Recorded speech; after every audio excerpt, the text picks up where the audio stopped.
Future value is the value of current assets at a future date based on an assumed rate of growth.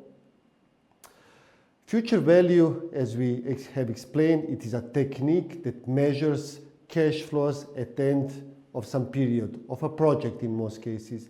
It is basically an expected cash flow that investor will get at the end of some period or project.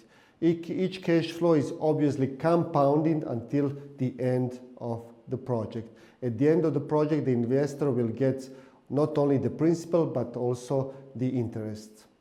The formula on the right side takes into account factors like the initial amount, PV, the interest rate, and the time period N. So future value equal to the present value times 1 plus interest rate between brackets to the power of N, the number of years we are speaking about.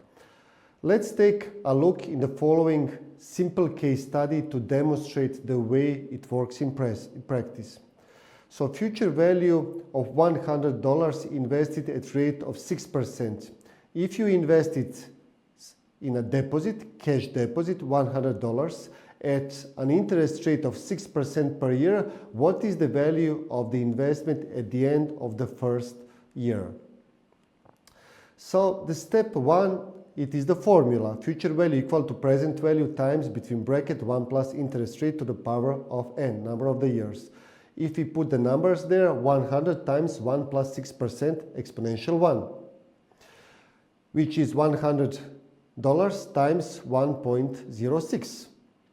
In the step 4, you obtain the future value of 106. So after the 1 year, the bank will pay you $106. Your invested amount, 100 plus $6 of the interests.